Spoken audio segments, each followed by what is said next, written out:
హరిహర వీరమల్లుకి ఒక స్పెషల్ ఏంటంటే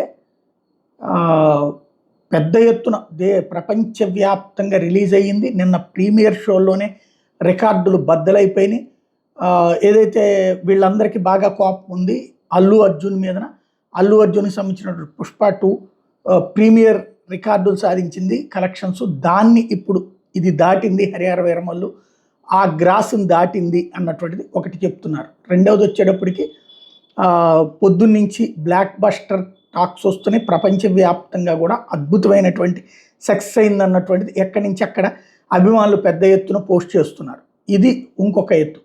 ఇంకొక వైపున చంద్రబాబు నాయుడు గారు స్వయంగా అంటే నిన్న లోకేష్ గారు అభినందిస్తూ పెట్టినటువంటి పోస్ట్ అయితే ఇప్పుడు చంద్రబాబు గారు తాజాగా పవన్ కళ్యాణ్ని అభినందిస్తూ సినిమా సక్సెస్ కావాలని కోరుకుంటున్నాను అన్నటువంటిది పోస్ట్ పెట్టడంతో పవన్ కళ్యాణ్ ఉబ్బితబ్బిబ్బయ్యారు. ప్రత్యేకించి పవన్ కళ్యాణ్ దీని మీద అంటే ఈ అంశం మీద ప్రత్యేకించి స్పందించారు.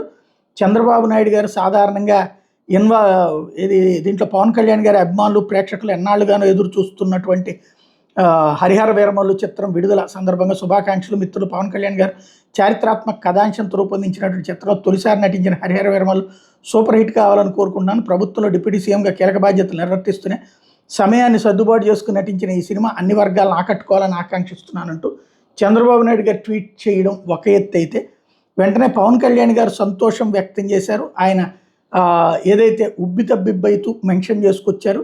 గౌరవ ముఖ్యమంత్రి శ్రీ ఎన్సీబీఎన్ గారితో గత 10 ఏళ్లుగాల్లో పలుమార్లు సమావేశమైన ఎప్పుడు సినిమాల ప్రస్తావన రాలేదు. ఈరోజు హరిహర వీరమల్లు గురించి శ్రీ చంద్రబాబు నాయుడు గారు ఆప్యాయంగా అందించిన ఆకాంక్ష ఆశ్చర్యాన్ని ఆనందాన్ని కలిగించింది. ఆ మాటలు విజయ సంకేతాలు. నా బాధ్యతలు నిర్వర్తిస్తూనే సినిమాలో నటించే వెసులుబాటు ఇచ్చినందుకు, చిత్ర విజయాన్ని ఆకాంక్షించినందుకు చంద్రబాబు నాయుడు గారికి మనస్ఫూర్తిగా ధన్యవాదాలు తెలియజేస్తున్నానంటూ పవన్ కళ్యాణ్ కూడా ట్వీట్ చేయడం, తద్వారా వీళ్ళ మధ్యన బంధం ఎంత బలంగా ఉందన్నటువంటిది మరొకసారి ప్రొజెక్ట్ అయింది.